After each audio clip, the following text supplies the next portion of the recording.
Good afternoon, everyone. It's great to see you back at our 2021 HTRC education series, especially on this very hot Friday, as we were just talking about. We appreciate that you're able to spend some time with us talking about this important topic. Today, Dr. Martin is going to be talking with us about behavioral health and specifics around some of the billing and broader issues with behavioral health.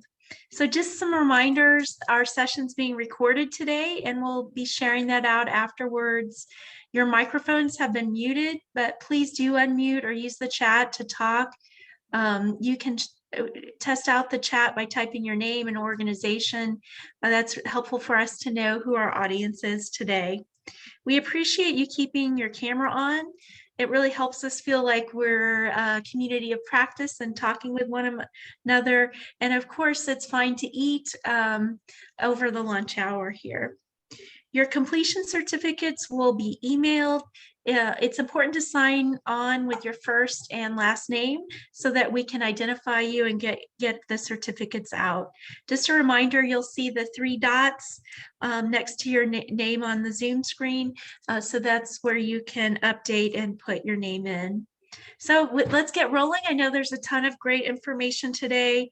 Just to introduce Dr. Martin, I know we have both some new and returning folks. So Dr. Martin is a local attorney who is also a registered health information administrator and certified medical coder. Her practices focuses on coding, billing, and reimbursement. A lot of expertise on HIPAA, privacy and security, health information management, and regulatory compliance. So that said, please take it away. Rochelle, we're really interested to hear what you have to share. Absolutely. Well, I'll start with a couple of updates from the news in the last week or so before I dive into telehealth services and coding and billing for mental and behavioral health services. I probably don't need to tell you all that it's been a busy couple of weeks of changes and rules and notifications and things happening. A couple of important things for you all to know. Last week, I think it was, Medicare released its proposed physician fee schedule for 2022. We have a session on that coming up in August, so I'd encourage you to join for that session. It's 1,700 pages. As expected, it includes a lot of information about telehealth, even changing further some of the things that had been finalized last year for this year. Some of the services, Evelyn, that you had mentioned, I'll actually talk a little bit about today too, so we know what's on the horizon that are specific to mental and behavioral health services. And then lots of coverage rules changing how evaluation and management services are covered and paid. So definitely join us for that session coming up. Also in the news, just on July 19th, the Department of Health and Human Services extended the federal public health emergency for another 90 days. So unless that is rescinded or withdrawn sooner, that will be in effect through October 18th of 2021. And that's going to be a really important date for us to keep our eyes on, because if the federal public health emergency is renewed again in October, that next 90 days gets us into calendar year 2022. And that's going to be really important because a lot of the telehealth flexibilities that we have right now and that expanded telehealth coverage list from Medicare continues at least until the end of the calendar year in which the public health emergency ends. So if we see a renewal of that in October, that will get us into 2022, unless it's rescinded or withdrawn sooner. And that will give us a little bit of assurance that the flexibilities we currently have, the expanded telehealth list, would continue until at least December 31st, 2021, or no, 22. My years are running together in the middle of all of this. So that'll be something we want to keep an eye on. The other thing that came up today when I was doing some research on this and some related topics that I wanted to make you all aware of is that even though we had a little bit of a moratorium on audit activity last year in the middle of the height of the crisis and the public health emergency, We're not free and clear totally of audits on our telehealth services any longer. What you see here is a screenshot of the OIG, the Office of Inspector General work plan. And the work plan is a list of the types of audits and activity the OIG plans to do to monitor for program integrity and compliance. So here, this is an alert. This is kind of warning us that on their work plan, the OIG and its contractors plan to look into telehealth billing and payments. That's a red flag to us that while we're learning all of these great coverage opportunities, it doesn't excuse us from compliance with the very technical restrictions, billing requirements, place of service, modifiers, all those fun technical things we've been learning about in these sessions. Those are the things that Medicare and the OIG is going to be looking for. So in particular, they're describing a two-phased approach to this. Early on, they're going to focus on evaluation and management services delivered via telehealth. So that's that place of service 02, or during the public health emergency where we're billing things with the site of service as if it had been provided in person with modifiers. Those are things the OIG would look for. Opioid use disorder, end-stage renal disease, and psychotherapy. But then phase 2, they're going to start looking at some of the expanded telehealth services, which I think is interesting, looking at distant and originating site locations, virtual check-in services, electronic visits, remote patient monitoring, something we were talking about last week, and then the use of different types of telehealth technology, as well as annual wellness visits. That's really interesting to me because often in the past, when we have relatively new services like virtual check-ins, electronic visits, remote patient monitoring, even when annual wellness visits were added as coverage, gosh, probably a decade ago, there was not immediate audit activity on those services for a period of time. So this, to me, is pretty quick to be adding some of those relatively new services to the OIG work plan to audit. Also signals to me, based on data review, that OIG may suspect some program integrity issues with those services. So keep that in mind as well as you're providing the services and billing them for it. We still have to make sure we're meeting all the requirements, and there's a possibility of audits in the future. So what I want to talk to you about today are coverage for mental and behavioral health services, with an emphasis on telehealth delivery, or I guess I should be more specific, telehealth, but also non-face-to-face or non-in-person face-to-face type services. So delivered in a different modality than an in-person direct face-to-face visit. And I'll talk about some of the services that were covered before the public health emergency, how they've expanded during the public health emergency, and a couple of interesting and important changes that are on the horizon, maybe as soon as January 1st, 2022. And Evelyn, some of those are coming from the brand new proposed physician fee schedule that just came out last week. So if you haven't had a chance to go through those 1,700 pages yet, this will be a preview on what's in there specific to mental and behavioral health services. So let's start out by talking about some of the mental behavioral telehealth services that were already covered prior to the public health emergency.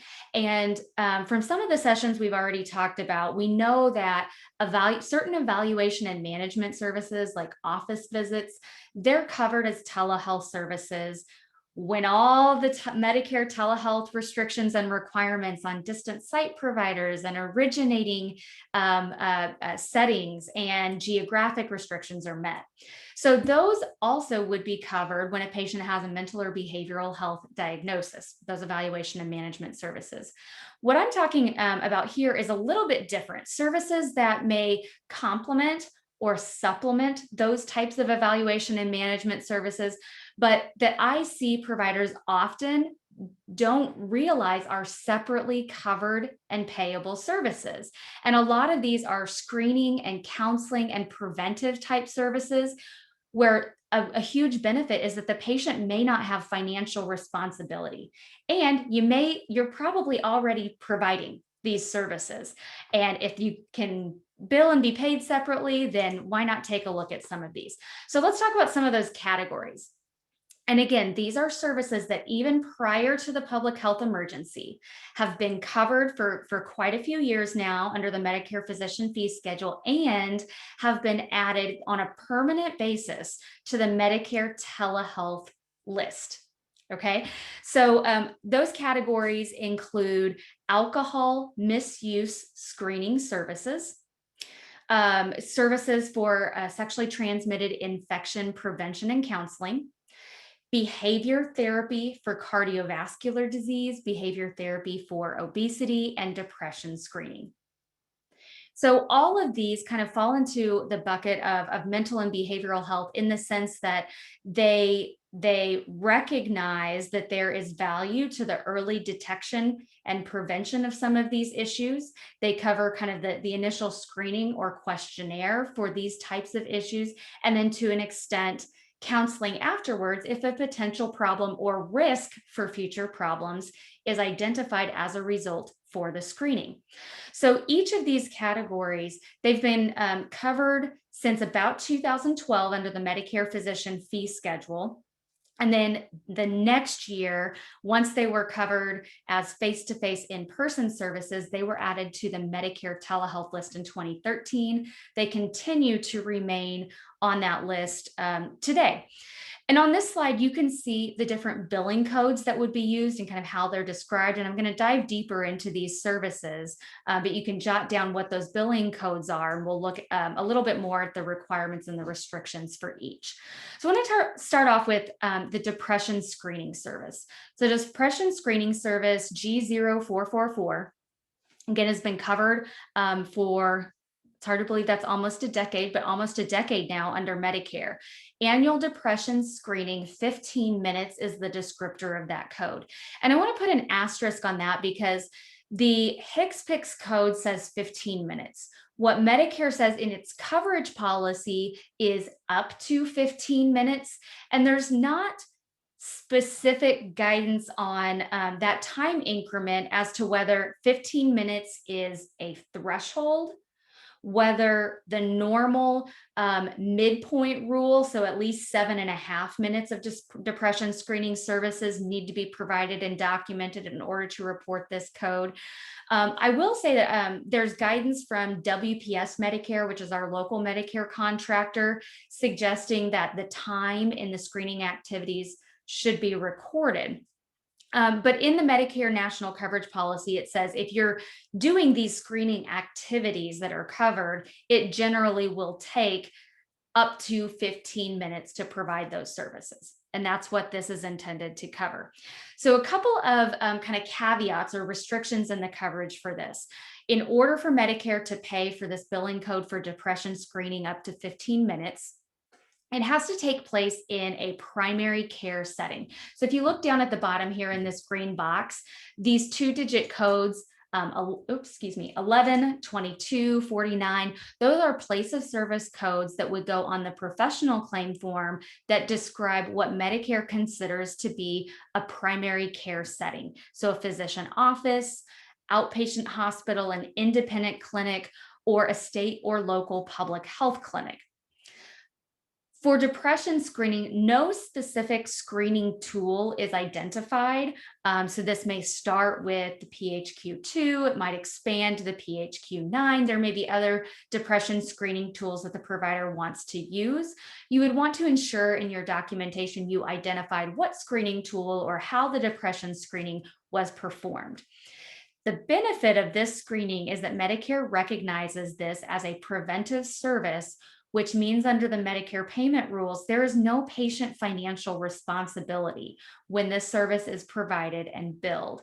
So if you're already doing depression screenings, you might and you meet criteria as a primary care setting, you might as well consider billing for it, particularly where the patient's not going to get upset about any out-of-pocket responsibility for an extra charge.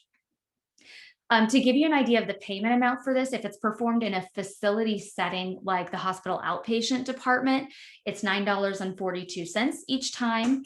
In the non-facility setting, like a regular physician office, place of service 11, the payment can be up to $18.84. So a pretty fair amount for that depression screening. There's no specific diagnosis code to use, but what I would caution in all of these screening services is to consider diagnosis codes.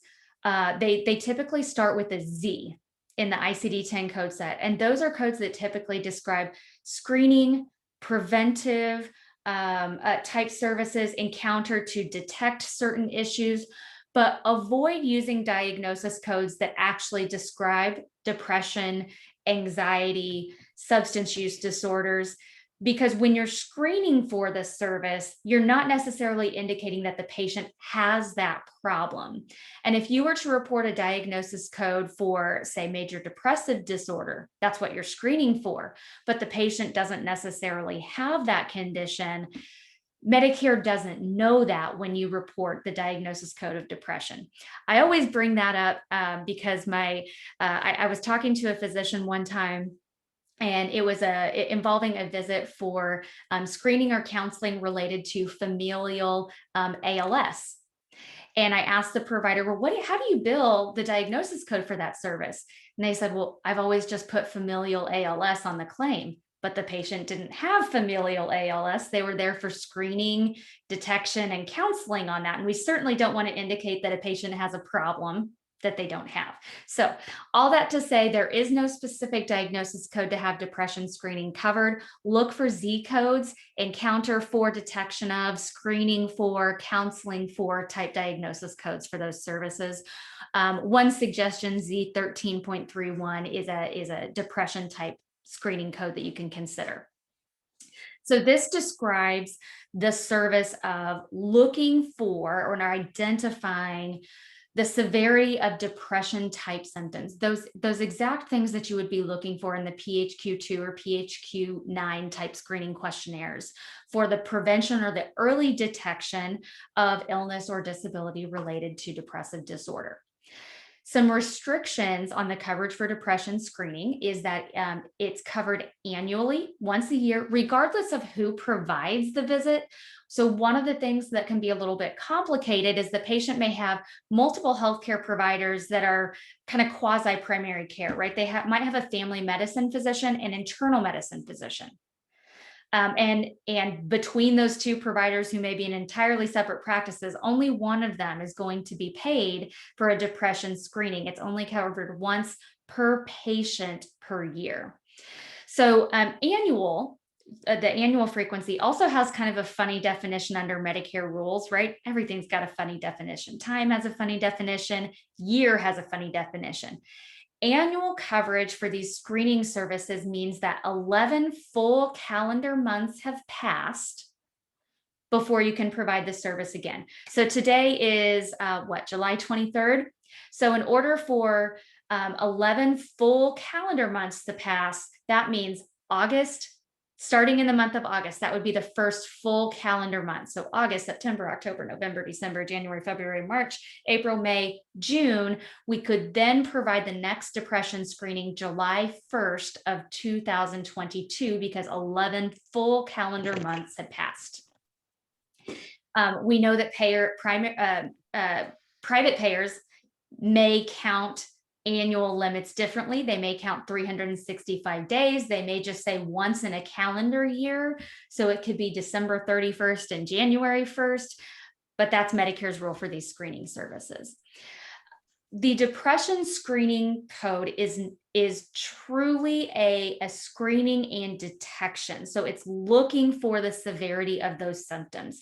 This code is not used for a service that would be for the actual treatment, for interventions, counseling, medication management for someone on depression or anxiety type medications. Also, unfortunately, it's not separately payable for RHCs and FQHCs.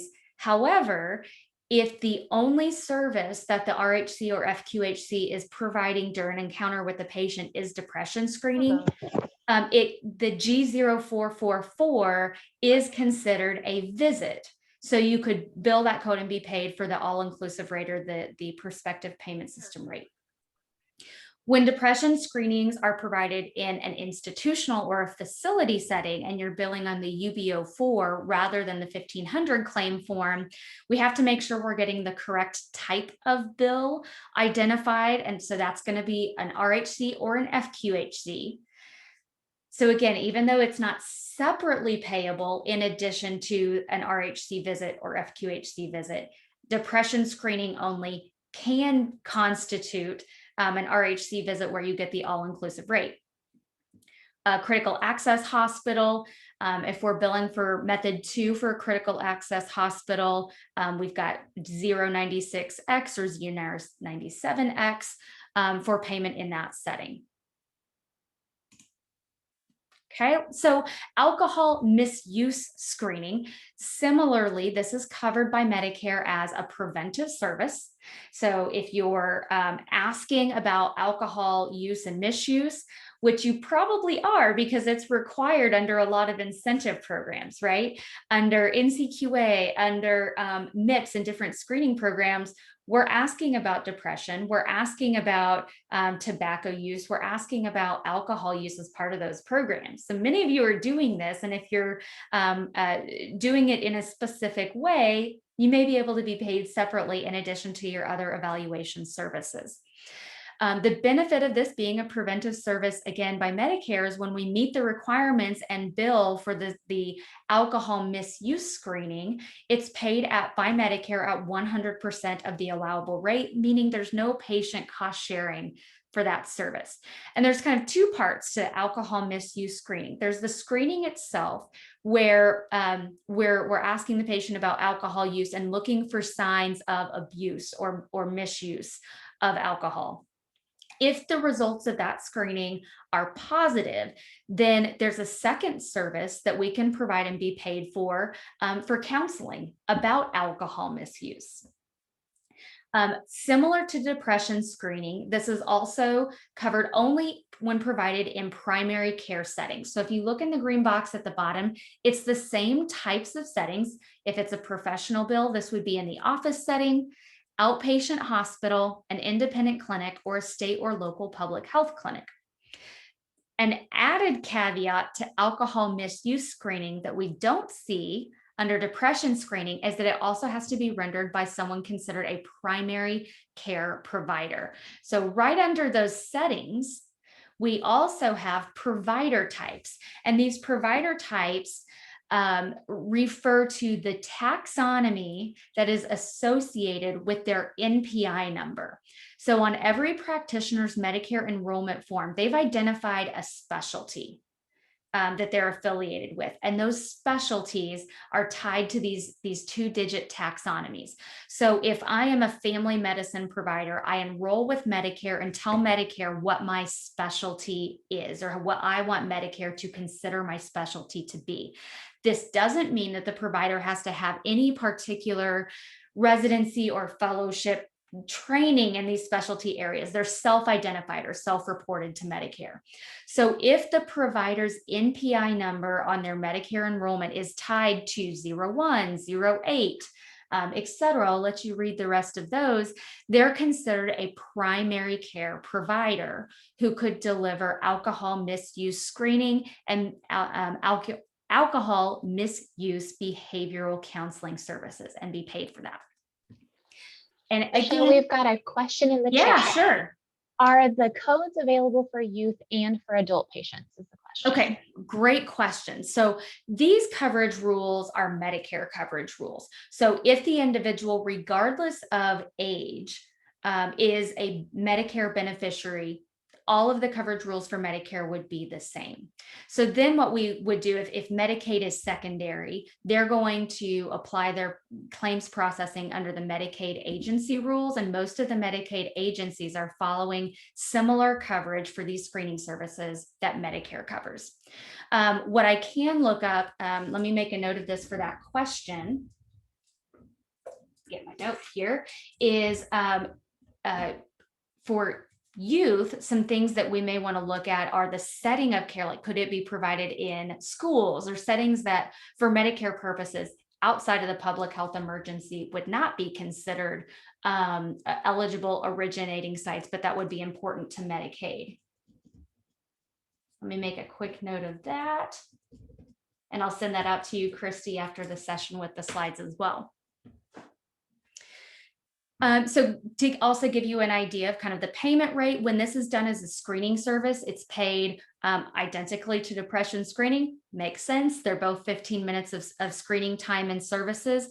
Then that counseling visit, those counseling services are paid at a little bit higher rate. So in the facility setting, like a hospital outpatient department, it'd be about $24.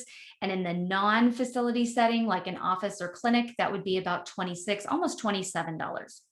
And again, there's no specific diagnosis code that you need to use, but I would encourage you to look in the Z code section of the diagnosis code book, where we're not indicating that there is a definitive diagnosis, but this is a screening or preventive type service or counseling type service that we're performing, unless and until there's an official diagnosis of alcohol or some kind of substance use, misuse, or abuse. Okay, so let's dive into a little bit more detail on both the screening and then the counseling services. Just like depression screening, the alcohol misuse screening is to identify potential misuse of alcohol, prevent risky, hazardous, or harmful alcohol use practices that would place that individual at risk for future problems with alcohol consumption. If the screening is positive, meaning as a result of the screening where no particular screening tool is required, the provider believes that there are indications or risk factors for alcohol misuse. That makes the patient eligible for the counseling services, only if that screening is positive. So the counseling piece to bill for G0443 kind of involves 5 components. And I would encourage you to almost treat this like a template or a guideline in your documentation, to have these 5 A's, as Medicare calls them, kind of highlighted or as headings in your documentation to make sure you're clearly addressing each of these that would meet the coverage requirements. So to show that we're meeting these rules or requirements for, for the counseling, we have assessing, advising, agreeing with the patient, assisting the patient, and then arranging or coordinating for care and support and resources for that patient. And all of that's going to be documented in the in the medical record documentation. So some limits to this: the screening service, just like depression screening, is covered annually. So let me put an asterisk on that. Remember that annually is when 11 full calendar months have passed since the service, only 1 annually per patient, not per provider, per patient. So again, today's July 23rd, 11 full calendar months would take us through June 30th of 2022, meaning we could again provide that screening to that patient beginning July 1st of 2022.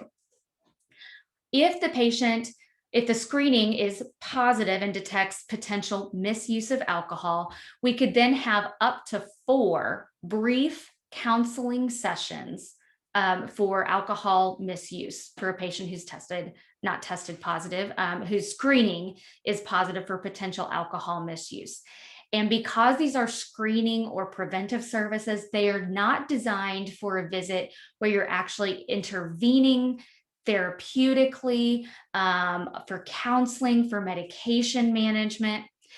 Just like depression screening, they're also not separately payable to RHCs and FQHCs as separate visits outside of the all-inclusive or the PPS rate.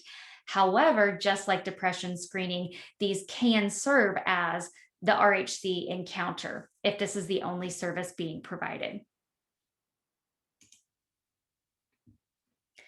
So we have another service that's kind of similar in the sense that it captures potentially risky behavior that could put the patient at risk for developing more problems later on. And G0445 is another preventive service, meaning it's paid at 100% of the Medicare allowable when it's performed. And there's kind of 2 parts to this. Several lab tests that are done as STI screenings are also paid at 100% by Medicare. And when the patient has different risk factors for acquiring sexually transmitted infections, Medicare would pay for the counseling on those. So the service is a high intensity behavioral counseling in order to try to prevent sexually transmitted infections. And if you'll look at the description of this, it says to individuals. So this is not specifically not designed for group counseling sessions. Even though the word individual doesn't appear in the depression screening and the alcohol misuse screening, they are also designed to be delivered to individuals, not as group sessions, whether that's in person or delivered via telehealth. The STI prevention counseling involves education, skills training, how to modify high-risk sexual behavior, and then guidance that's performed semi-annually, and the time threshold is 30 minutes. These also have to be provided by primary care providers in primary care settings. To give you an idea of the payment rate, we're looking at, it's similar to the alcohol misuse counseling and intervention services, so about $24 and $28, slightly higher there on the non-facility rate. There are specific diagnosis codes that you would have to report with G0445 in order for Medicare to cover this. So I've listed those out here. There's a code for screening for sexually transmitted infections and Z codes that identify different high risk factors, so social type factors. So this could be high risk lifestyle. And then there's a group of codes for high risk behaviors for heterosexual, homosexual, high risk sexual behaviors. And I'm trying to think what the third one is in that category, but we have to have both the screening for STI as well as the high risk lifestyle or sexual behaviors to have this covered. 2 occurrences are covered. So that's a little bit different than the alcohol misuse that gives us up to 4 occurrences. Also not covered, not designed for the confirmed diagnosis for treatment, for intervention, for medication management. This is truly the screening services. Just like the other codes, not separately payable by RHCs and FQHCs, but could serve as the RHC visit encounter that you could be paid for at the all-inclusive rate. So the next 2 services describe kind of counseling for patients at risk for cardiovascular disease or obesity, kind of weight loss management. These are things that a lot of providers are already discussing to an extent during their visits, but it's actually pretty rare that I see providers reporting these separately as Medicare would allow them to be paid for. So the first, behavior therapy for cardiovascular disease, is an annual service. So put an asterisk there. You know what annual means. Full 11 calendar months have passed since the previous service. It's behavior therapy focused on reducing risk for developing cardiovascular disease. And I would add, with an exception of obesity specifically, because there's a separate code for that that's more specific that we could report. This is individual counseling, not group counseling. Just like the other services, it's limited to primary care settings by primary care providers, whether that's done in person or via telehealth. Paid at 100% when it's a screening service. And there's also no specific diagnosis code, but because this is a screening for cardiovascular disease or counseling for the prevention of cardiovascular disease, I would also encourage you again to look at Z codes as the primary diagnosis code to link to these services, because those are designed to identify a service focused on counseling or prevention as opposed to a confirmed diagnosis. So these would be for services to try to reduce risk related to the patient's hypertension or hyperlipidemia that could evolve into more serious cardiovascular diseases. And it's really focused on behavioral interventions. So that's, even though we're talking about a medical or physical type issue, because the services is behavioral intervention, I thought that was worth mentioning. Components of the service include the same 5 A's that we talked about for alcohol misuse screening. So assessing, advising, agreeing, assisting, and arranging. And because those are requirements of the service, I always encourage you to think about what that means in terms of documentation. So a reviewer is going to expect those components to be addressed. So I would encourage you to have documentation that almost highlights those as headings or sections of the note when you're providing the service. The things you're doing during these behavioral therapy sessions with the individual, encouraging aspirin use, talking about blood pressure screening, diet counseling for patients with hyperlipidemia, hypertension, advancing age, and other known risk factors that could be associated with diet-related chronic diseases. And I think that also segues well into some of the other services we've talked about, like remote patient monitoring. So here you're giving behavior therapy about diet interventions, the importance of taking daily aspirin, the importance of monitoring your blood pressure. And then for patients who may be at risk, we may have a treatment plan, and we may segue into remote patient monitoring of the patient's blood pressure and making sure they're meeting those requirements. So similar to that, we have a code for behavioral therapy for patients at risk for obesity. This one's a little bit unique because unlike cardiovascular disease, Medicare will actually cover behavior therapy for patients with obesity, whether it's done in an individual setting or in a group setting. And both codes are covered as telehealth services. So you could envision a group telehealth visit potentially for counseling related to obesity interventions, diet, nutrition, exercise, trying to reduce, to encourage weight loss and move the patients towards more healthy lifestyles. Also paid at 100% as a preventive service. So that's a tremendous benefit to patients. They're not going to have an out-of-pocket cost, so they don't have that excuse not to participate in the service. With these, though, there are some, you have to have a diagnosis code on the claim that would reflect the patient has obesity. So there's actually a diagnosis code, I believe it starts with an E, that identifies obesity or morbid obesity. And in conjunction with that, there's a whole series of Z codes that identify the patient's a range of BMIs. So in order for these two services to be covered for the patient, they have to have a BMI over 30.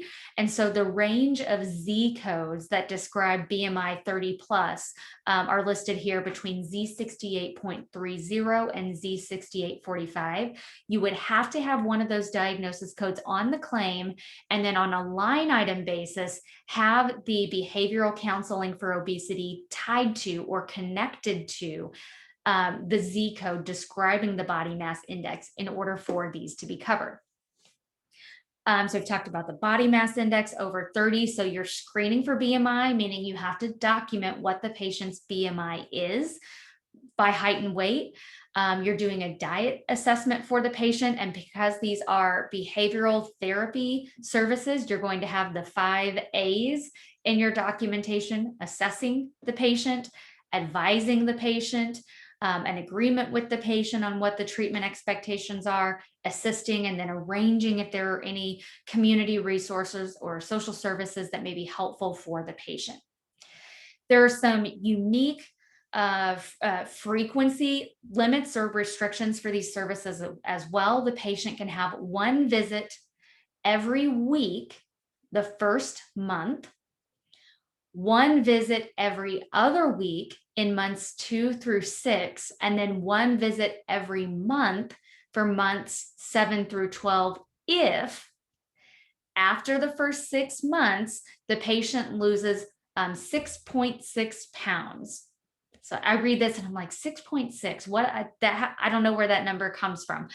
But that tells me that your documentation should be documenting the patient's weight loss over time. And that tells Medicare that your interventions are effective. And if they're effective with this incremental weight loss, the patient can continue to participate in the behavioral counseling services for months 7 through 12.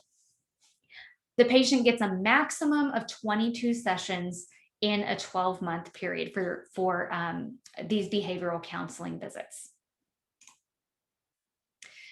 Just as a reminder, for all of those services that we've just talked about that are covered in an in-person setting already, even outside of the public health emergency, but are also covered as telehealth, that outside of the public health emergency waivers and flexibilities on originating site and geographic site and all of those good things, all of the other telehealth requirements continue to apply on top of frequency limits and coding requirements for these services. So make sure you're keeping track of those requirements, because remember, the OIG is going to be monitoring telehealth services that were billed as part of the public health emergency. So let's see, we've talked about, I mentioned our July and August sessions coming up. We're going to have some more information on the Medicare physician fee schedule proposed rules. And so now I want to look at just briefly some waivers, some exceptions that happen during the public health emergency that are particularly relevant to mental and behavioral health services. So remember, during the public health emergency that was just extended until at least most likely October 18th of 2021. Right now, anything that's on the telehealth list, including these preventive services that we've talked about, can be provided to a patient's home. That can be an eligible originating site. They can be provided to both new and established patients. We're outside of the public health emergency. Home is not an eligible originating site, with limited exceptions, and typically these have to be provided to established patients with certain limited exceptions. That's been waived during the public health emergency. Right now, during the public health emergency, RHCs and FQHCs can serve as the distant site provider for these telehealth services, where prior to the public health emergency, they could not. There's also not a geographic restriction, meaning in outside of a metropolitan statistical area or a healthcare provider shortage area. That's been waived during the public health emergency. Right now, a Medicare rule is that the provider delivering the telehealth service can be paid by Medicare, even if they are not licensed in the state where the patient is located. But I put some asterisks there because that's a Medicare payment rule. It is not a licensure rule. So you may still have some issues with licensure in the state where the patient is located, but Medicare could still pay for the service. We also have some flexibility right now for audio-only services for telehealth, where typically telehealth for Medicare has to be audio and visual, two-way, real-time services in order to be paid as telehealth. They can also be provided through supervision, through virtual presence by the supervising provider, meaning as long as the provider is able to intervene during the session, then the direct supervision requirement can be met. That's actually something that may continue even outside of the public health emergency, specific to telehealth services. Now I want to shift gears and talk about some things that are on the horizon for telehealth specific to mental and behavioral health. This is a preview into the 1,700-page Medicare proposed physician fee schedule for 2022 and some specific services that may be covered that are not currently covered as telehealth. One of the things that we see in the proposed rule for 2022 is that Medicare has been looking at telehealth services that have been billed during the public health emergency. And Medicare recognized that of the audio-only services that have been billed as part of the flexibilities under the public health emergency, most of those services were provided to patients with mental or behavioral diagnosis codes on the claim. And so Medicare is considering permanently expanding coverage for audio-only services for certain mental health services. So the patient would have to have a mental or behavioral health diagnosis to allow them to be provided as audio only. But there's a lot of caveats and restrictions to that. So I want to go through kind of the details of what Medicare is proposing to make that possible.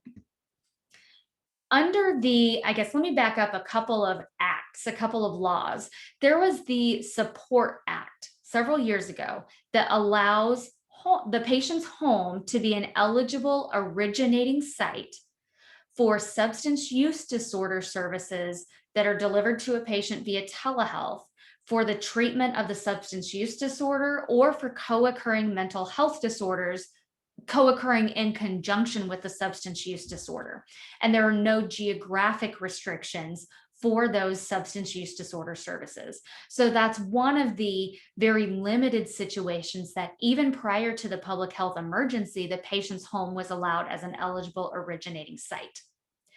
Then we've recently have the Consolidated Appropriations Act, and the Consolidated Appropriations Act is has expanded or would expand coverage for certain mental health services delivered via telehealth. So what the CAA does is allows the home to be an eligible originating site for a broader range of mental health services, not just substance use disorder or mental health services, mental health conditions co-occurring with substance use disorder.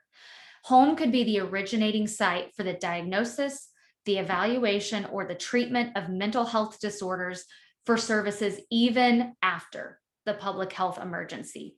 It says on or after because right now they're already covered as part of the waivers and flexibilities. So that would continue on a permanent basis afterwards.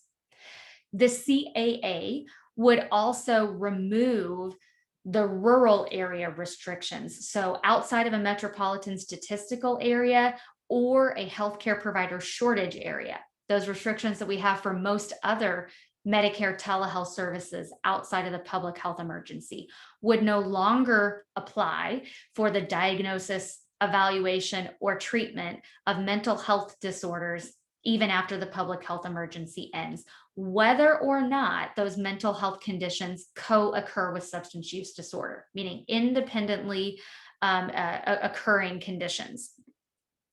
Patients who could be eligible to receive the mental health services via telehealth, regardless of the originating site, regardless of whether they're in a rural area, could be patients who have had, Evelyn, this is where those requirements come in-person services within the previous 6 months.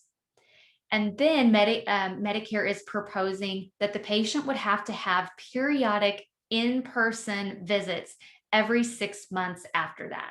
I know, Evelyn, you said there's been concern about that periodic 6-month requirement afterwards.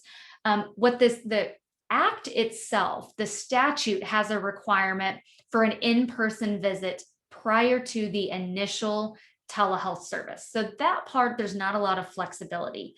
But then the CAA, the statute says, and periodically afterwards. So this 6-month periodic requirement is something that the Department of Health and Human Services, that Medicare is proposing, but it is not required. That particular frequency is not required by the statute.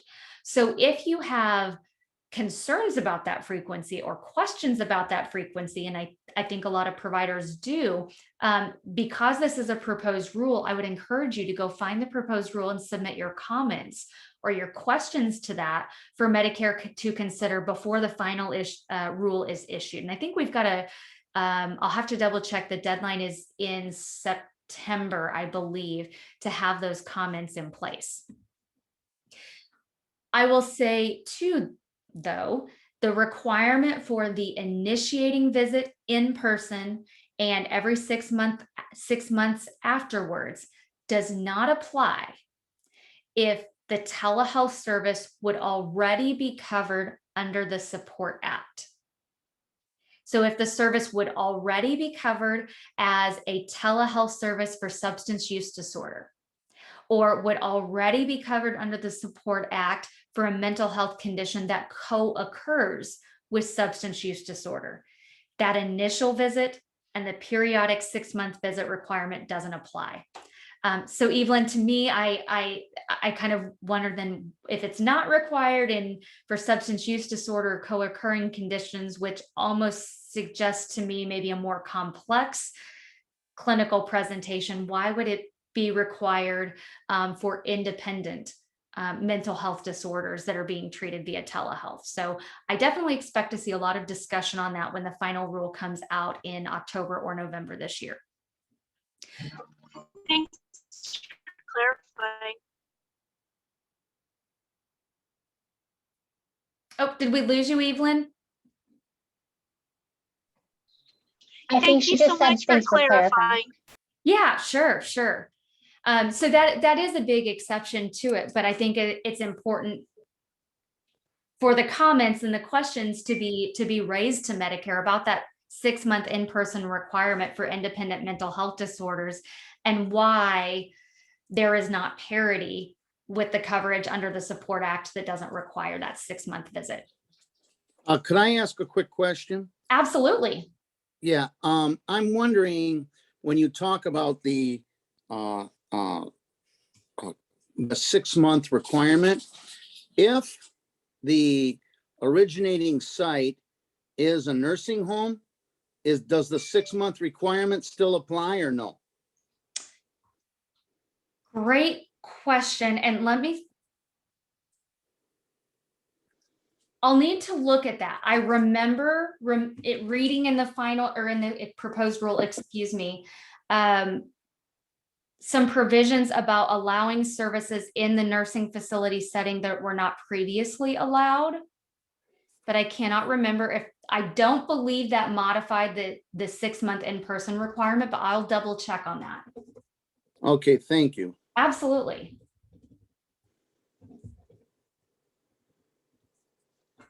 Get a note and I'll send that to Christy afterwards with the slide materials as well.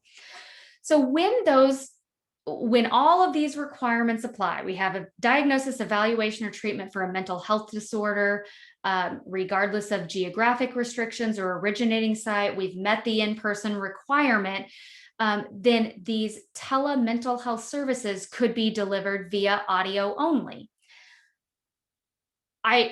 With kind of a caveat that in order to deliver it audio only, I'll switch slides here. If you go over to the box here on the right, only allowed via audio and not audio visual if the patient is unable to connect via audio visual, does not want to connect via audio visual, or doesn't have access to two-way audio visual technology.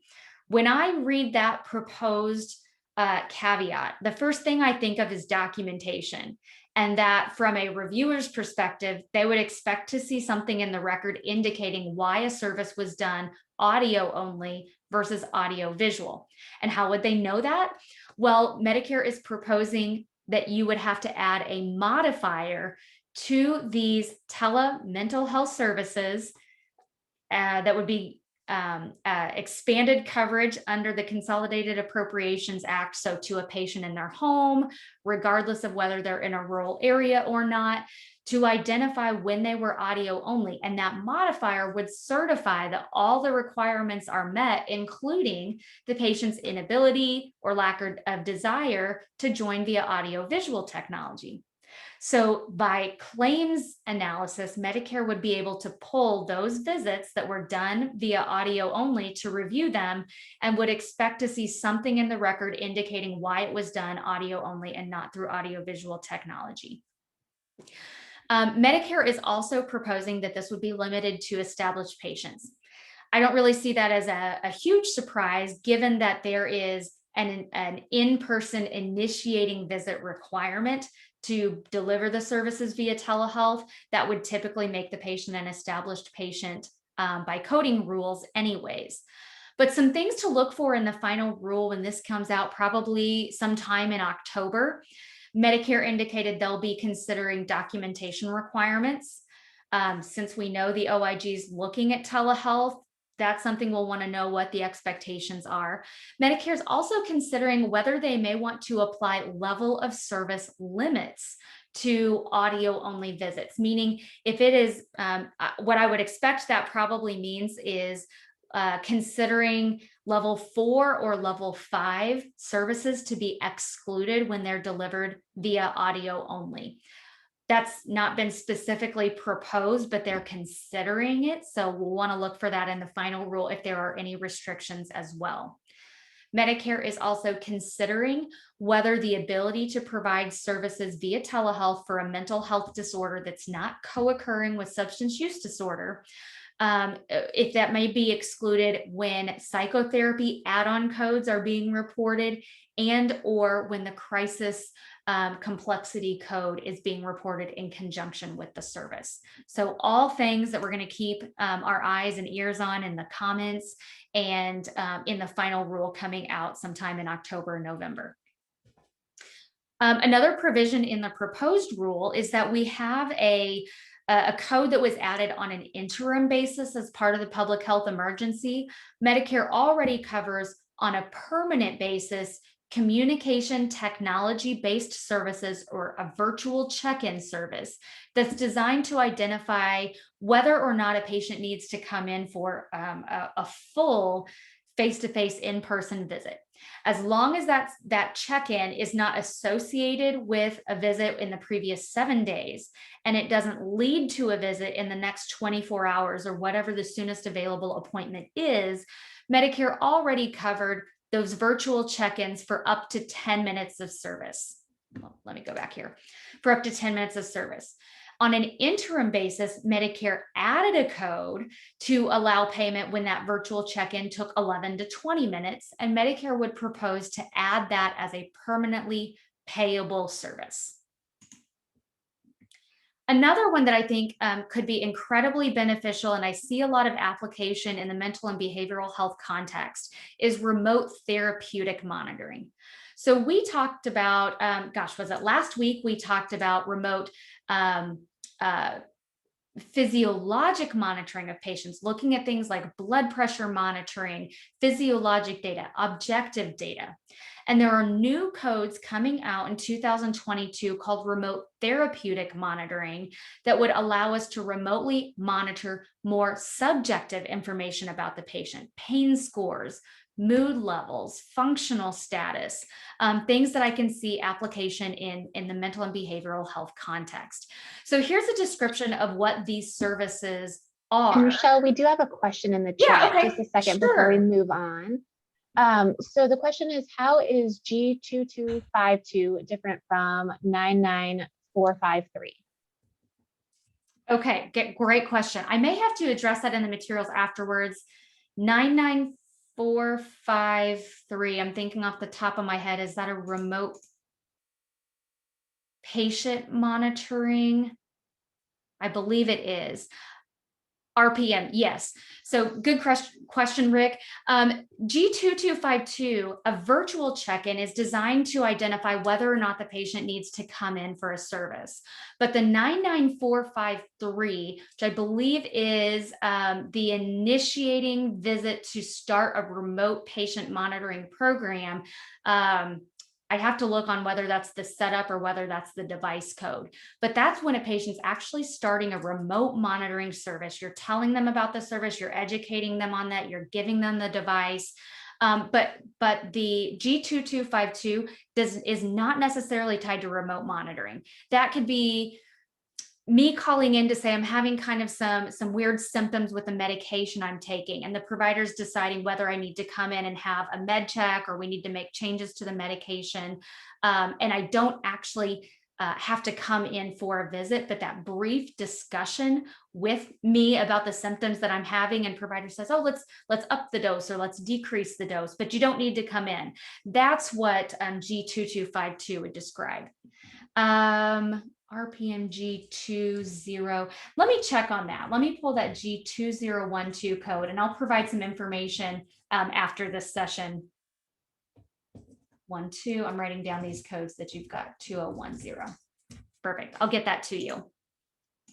So these remote therapeutic monitoring services, they're describing subjective information. So respiratory status, musculoskeletal, adherence to therapy. So did you take your medications today? Response to therapy, how are you feeling today? That type of subjective information can be captured by these codes. And I'm really excited to see where coverage and where services with these codes will go.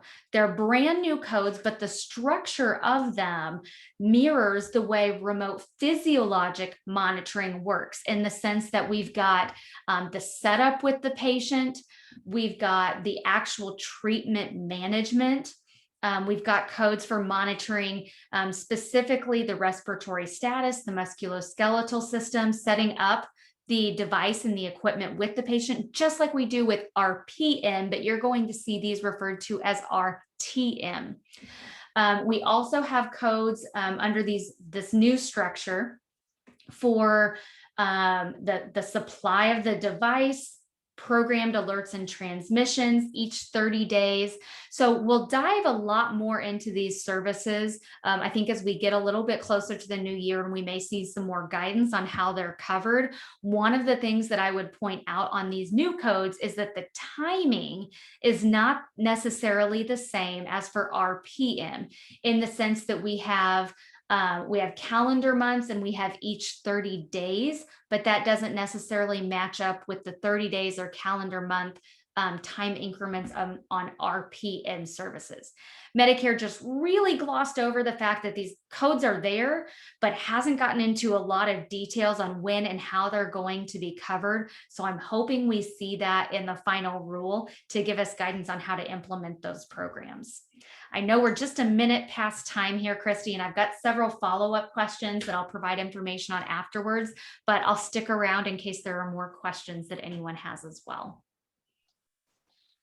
Great, thank you so much, Rochelle. And just a reminder, we hope we can join us for our next webinar in August. It's August 12th at noon, and we'll discuss Medicare care management services. And we will be sending the calendar appointments for our August dates here shortly. So thank you everyone for joining us. And if you have to step off, it's not a problem, but if you have a question you'd like answered, feel free to stay on for a few minutes. So Rochelle, we do have one in the chat for you. All right, and I'm copying that question down. Don't know where all my notebook paper is, but I'm going to get that. There we go.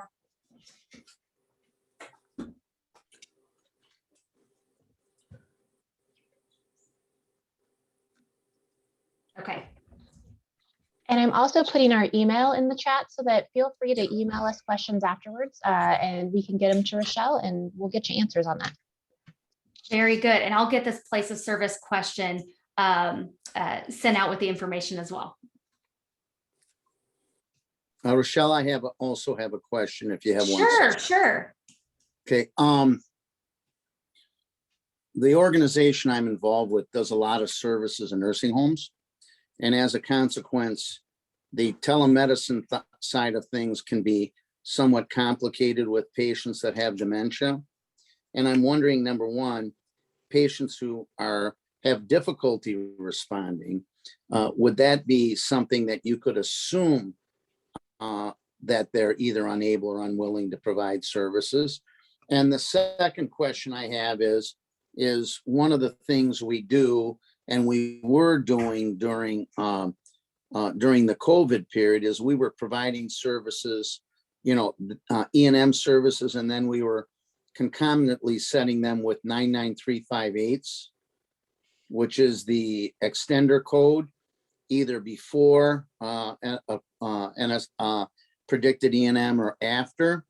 And I'm just wondering if you have a feel for how long you think you have between doing a 358 and the time of the service, because sometimes like during COVID, there might be a service maybe every month, and they might do the 3-5-8 in the middle between the two, just to maintain that coordination of care.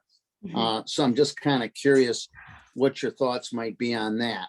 Yeah. So, and your first question, if the patient is not able to respond, and would that qualify under these new rules under the Consolidated Appropriations Act? I'm glad you asked that question, because there was some discussion in the proposed rule about that flexibility to do audio only applying to patients at home. And if the patient's originating site was in a healthcare facility, like an office or a nursing facility, we would not have that flexibility to do audio only, because we would presumably have assistance at the facility to get them set up and to provide the audio visual technology. And there's an expectation that they would assist in the audio visual technology. Where it could get a little bit fuzzy is if those are continuing care retirement communities that have independent, assisted, and skilled nursing facility units or wings, individuals in assisted or independent living, that is their home for all intents and purposes. And so that could qualify as the patient's home. And if they're not really able to respond, that could be an audio only session. If there's not a provider there with them to help them get set up, I think one of the documentation challenges would be to show the medical necessity of the visit and what value is probably not a good word, but what interventions are being provided effectively through audio only if they're not able to be responsive. Does that make sense? It does. And a lot of times it's really tied to location, where it's just too costly or expensive to go to a location that might be 2 or 3 hours away. While we do go there, we limit that because of it's just difficult to do it, yet we still want to provide service. So yeah, that's the absolutely. reason. Yeah. So I think as of right now, it would depend on what unit or setting within the facility the patient's in. I would also say we know that there is a bill that's been proposed, a bipartisan bill that would eliminate all the restrictions on originating sites on a permanent basis for telehealth, both the geographic restriction as well as the restrictions that it be in an office or certain types of healthcare settings. So we'll want to keep an eye on that. If that happens, then all of these proposals on mental health via audio only may not be as critical. Your other question, I want to look at this, the 358, if I remember correctly, that is an prolonged service without direct face-to-face contact. Is that right? That's right. Yeah, I want to go back and look at that service, both in the code book as well as in the Medicare, in the Federal Register, when Medicare expanded coverage to that code. I don't recall a specific time frame, and it's also not an add-on code. So the prolonged service with direct face-to-face contact is an add-on code, so it would have to be reported on the same date as another E&M service. But because 358 is not an add-on code, it doesn't have to be connected to an E&M service. So I'll take a look at that and see if there's anything in the Federal Register that would be kind of funky or different than what was in the code book itself. By the way, it's a great code. It's a great, I was excited to see it added. A lot of providers were excited to see it added. Kind of surprised to see it added actually with some of Medicare's payment policies, but I'll definitely get you some more information on that, because it has absolutely been helpful for those things that come in, the tests, that have been done, or services that in the interim to allow you to get paid for the work to review the chart and to help the patient without requiring that face-to-face service, and conserving resources for those who need to actually be seen. Well, thank you, and appreciate a very well presented program. Absolutely. Glad it was helpful. And please feel free to email the HTRC email address if you have any further questions. And I can quickly address, Christy, I want to check today's rule on the place of service based on that question that's in the comment. What it had been, I'll double check and send this out, Before the PHE, we reported place of service 02 for telehealth services. During the PHE, there were some waivers where telehealth typically with place of service 02 is paid at the facility rate. And during the public health emergency, Medicare was waiving that and allowing payment at the non-facility rate in certain instances, and changed the place of service reporting during the PHE to report where it would have been provided if it was done face-to-face. So in this question, this would have been place of service 21 or place of service 11, and then adding the modifier, I believe it was 95, to indicate that it was a telehealth service. I will go back and check if that's still the current rule today on place of service and modifier reporting, and send that out to you also. Thank you Great, very thank you. much. Absolutely. All right, thank you, everyone. We'll end here now and look forward to lots of resources and lots of answers in our email that'll come out next week. All right, thanks, everyone. Thanks, Christy.